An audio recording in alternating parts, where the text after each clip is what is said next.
BSc third year की नाभिकीय भौतिकी के अंतर्गत हमारा जो अगला बिंदु है वो है द्विफोक्सी द्रव्यमान स्पेक्ट्रोग्राफ DFMS डाइफोकल मास स्पेक्ट्रोग्राफ।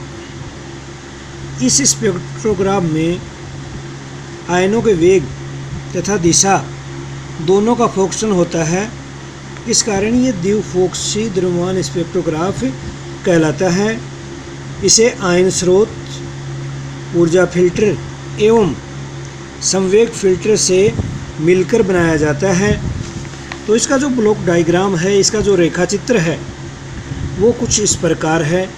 ये जो हिस्सा है ये आयन स्रोत है। इस आयन स्रोत पर 20,000 वोल्ट 20 किलोवोल्ट की वोल्टता लगाई जाती है। यहाँ से लेकर यहाँ तक का ये जो भाग है ये बेलनाकार ऊर्जा फिल्टर है। बेलनाकार ऊर्जा फिल्टर के जो सिरों के बीच का एंगल है वो π/√2 डिग्री है।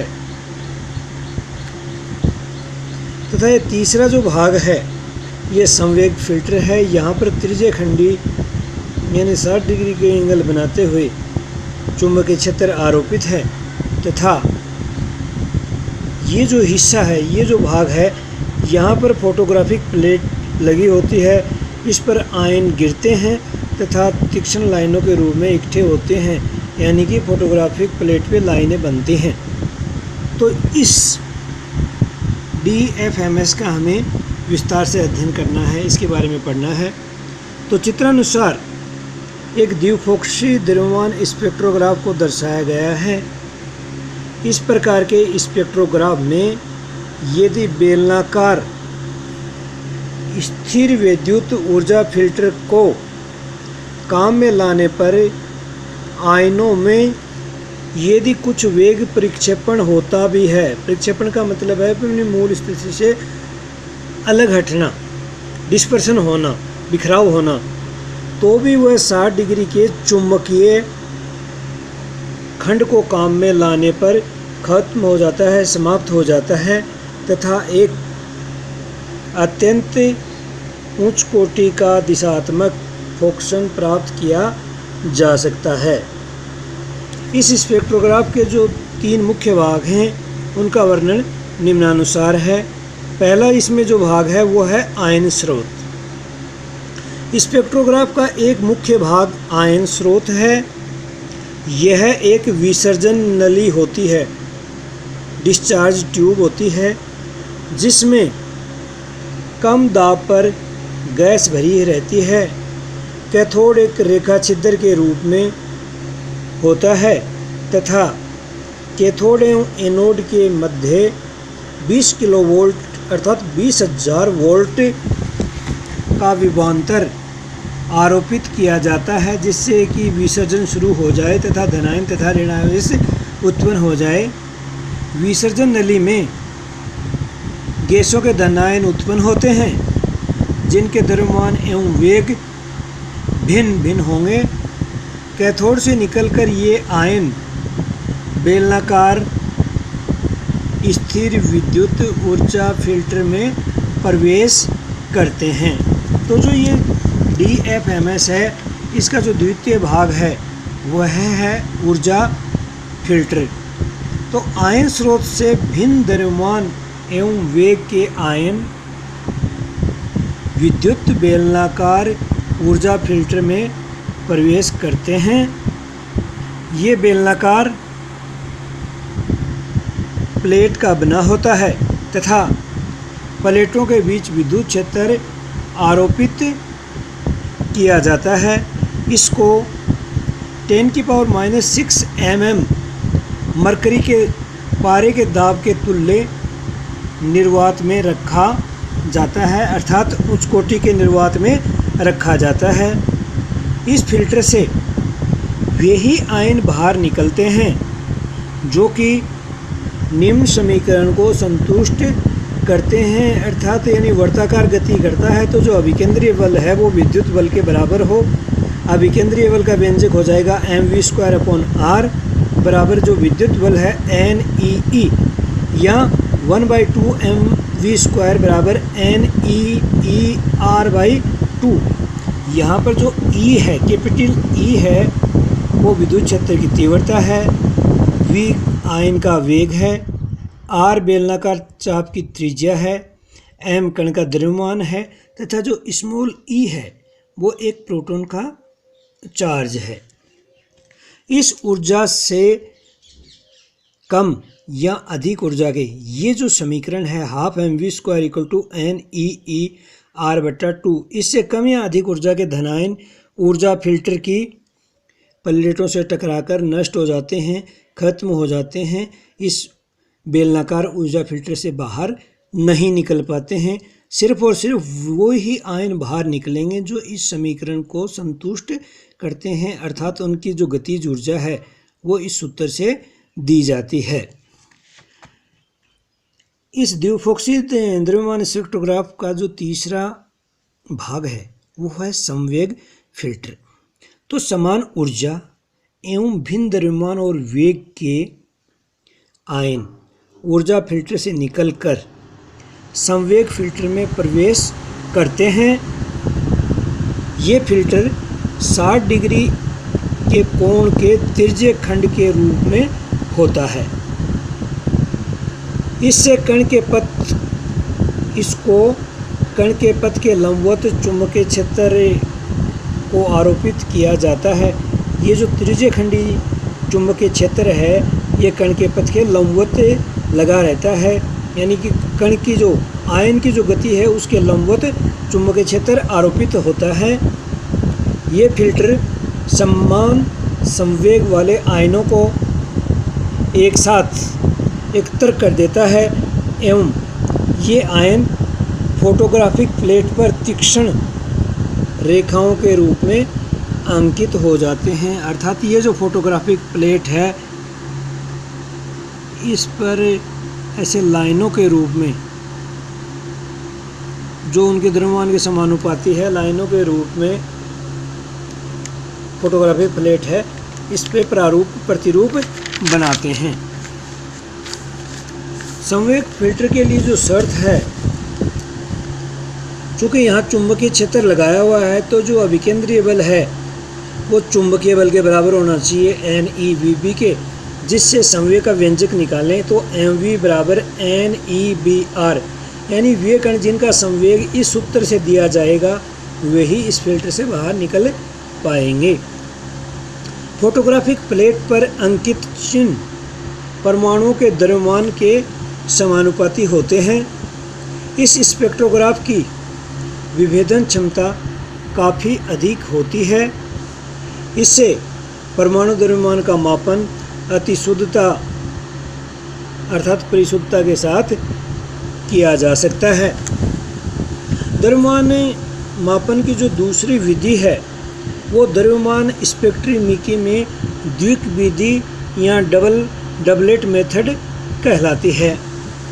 तो द्रव्यमान स्पेक्ट्रोग्राफ में उपलब्ध उच्च परिक्षेपण के कारण ऐसे आयनों जिनके लिए M/Ne द्रव्यमान और आवेश का जो अनुपात है वो लगभग समान है, अर्थात जिनके पूर्णांकी मान तो समान होते हैं लेकिन एग्जैक्ट वैल्यू यथातथ वास्तविक आंकिक मानों में अलग भिन्नता हो, बहुत कम अंतर हो का पूर्ण विभेदन संभव है।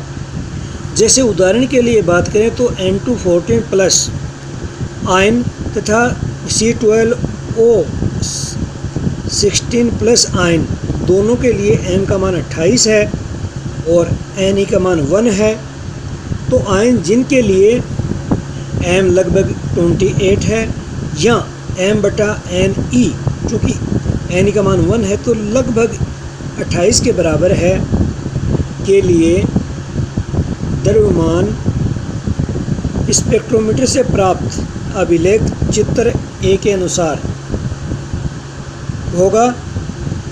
द्रव्यमान स्पेक्ट्रोग्राफ में यही अंकन फोटोग्राफिक प्लेट पर दो पास तीक्ष्ण रेखाओं के रूप में प्राप्त होता है। इन्हें द्विक रेखाएं कहते हैं, डबलेट लाइन कहते हैं। अर्थात ये दो प्रकार के आयन हैं, तो दो प्रकार के आयन युग्मों के लिए दो प्रकार की रेखाएं बनाएंगे। जो स्पेक्ट्रम होगा वो कुछ इस प्रकार से है। तो जहाँ पर तीव्रता अधिकतम आ रही है उसके संगत जो रेखाएं प्राप्त होंगी, तीक्ष्ण रेखाएं, वो ऐसे प्राप्त होंगे। तो फोटोग्राफिक प्लेट पे इनका जब प्रतिरूप लिया जाता है तो कुछ ऐसी रेखाएं प्राप्त होती हैं तथा इनके बीच की जो दूरी होती है वो द्रव्यमान के समानुपाती होती है। तो इन रेखाओं को डबलेट लाइन या द्विक रेखाएं कहते हैं। द्रव्यमान स्पेक्ट्रोग्राफ में आयन स्रोत या फोटोग्राफिक प्लेट के एक्सपोजर टाइम प्रभावन समय को व्यवस्थित कर लगभग समान m/ne वाले आयनों के लिए लगभग समान तीव्रता की द्रव्यमान द्विक मास डबलेट प्राप्त करना संभव है। इस प्रकार प्राप्त द्विक रेखाओं के मध्य दूरी इन आयनों के द्रव्यमान अंतर का माप होती है। प्रयोगों द्वारा इन द्रव्यमान द्विकों के लिए अंतराल डेल्टा m का मापन कर विभिन्न परमाणुओं के द्रव्यमान यथार्थता के साथ ज्ञात किए जा सकते हैं। जैसे उदाहरण के रूप में हम लें तो माना कि हम यह द्विकों का एक जोड़ा ले रहे हैं जिनका प्रायोगिक मापन करना है। S21 plus H2 plus H3 2 plus C12 double plus C12 H41 plus O16 plus. यहाँ पर हम O16 को सिर्फ O लिखेंगे, C12 को C लिखेंगे, H2 जो 2 ऊपर लगा हुआ है उसको ड्यूट्रॉन D लिखेंगे तथा जिसके ऊपर 1 लगा हुआ है उसे H लें तथा माना इन द्रव्यमान द्विकों के मध्य जो द्रव्यमान अंतराल है वो प्रयोगों द्वारा क्रमशः A, B तथा C प्राप्त होता है। इसके लिए A प्राप्त हो रहा है स्मॉल a, इसके लिए स्मॉल b प्राप्त हो रहा है एवं इसके लिए स्मॉल c प्राप्त हो रहा है। तो इनके समीकरण जो लिखे जाएंगे ये 2H माइनस D बराबर A, इनके लिए m/ne का मान 2 है। इस सेकंड के लिए 3D H2 का मतलब D, 3D minus half C बराबर भी m/ne का मान 6 है तथा ये जो तीसरा इक्वेशन है ये लिखा जाएगा C plus 4H minus O बराबर स्मॉल c m/ne का मान 16 है। इन ऑक्सीजन, कार्बन, ड्यूट्रॉन तथा हाइड्रोजन द्विकों में 4 द्रव्यमानों के लिए उपरोक्त 3 समीकरण ही प्राप्त होते हैं, जबकि 4 समीकरणों को सरल करने के लिए हमें 4 राशियों की आवश्यकता होती है। यदि इनमें से एक मानक मान प्राप्त हो जाए तो 3 अन्य राशियां हैं वो प्राप्त की जा सकती हैं। यदि यह मान लिया जाए कि कार्बन का जो द्रव्यमान है वो 12 है, अर्थात C का 12 मानकर एवं सभी द्रव्यमानों तथा द्रव्यमान अंतराल को AMU में मान लें, तो जो समीकरण 1, 2 और 3 हैं इनको हल करके ऑक्सीजन, ड्यूटेरियम तथा हाइड्रोजन के द्रव्यमान ज्ञात किए जा सकते हैं। ये तो समीकरण 1 से 3 हैं, इनको सरल करके O, D तथा H के द्रव्यमान हैं वो ज्ञात किए जा सकते हैं। जैसे समीकरण 1 और 3 को हम हल करेंगे तो H1 या सिर्फ जिसे हम सिर्फ H लिख रहे थे इसकी वैल्यू आएगी 1 plus 1/6 into 3A plus B। चूँकि यहाँ A और B की वैल्यू हमें दी हुई है तो यहाँ 3 के साथ A की वैल्यू रख के और यहाँ B की वैल्यू पुट करके इस समीकरण 4 को सरल करेंगे तो H1 या हाइड्रोजन का द्रव्यमान है वो प्राप्त हो जाएगा। इसी प्रकार H2 या ड्यूटेरियम को सरल करते हैं, समीकरण जो पीछे थे 1, 2 और 3, तो ये आएगा 2 प्लस B/3। इसमें जो क्वेश्चन से B की वैल्यू रखेंगे, B की जो वैल्यू दी गई होगी और इसको सरल करेंगे तो वैल्यू आ जाएगी ड्यूटेरियम का जो द्रव्यमान है उसकी वैल्यू आ जाएगी। इसी प्रकार O16 या O की बात करें, ऑक्सीजन की बात करें, तो इसको सॉल्व करेंगे तो लिखेंगे 16 + 1/3 × 6A + 2B - 3C। यहाँ A, B तथा C की वैल्यू पुट करके हम O की वैल्यू निकाल लेंगे। अर्थात इन समीकरणों में प्रयोग द्वारा प्राप्त A, B तथा C के मान रखकर H, D तथा O परमाणुओं के द्रव्यमान ज्ञात किए जा सकते हैं। इस प्रकार ये जो डबलेट मेथड है ये बहुत आसान विधि है। इसके द्वारा हम आसानी से दिए गए द्वीपों के जो वास्तविक द्रव्यमान हैं वो ज्ञात कर सकते हैं।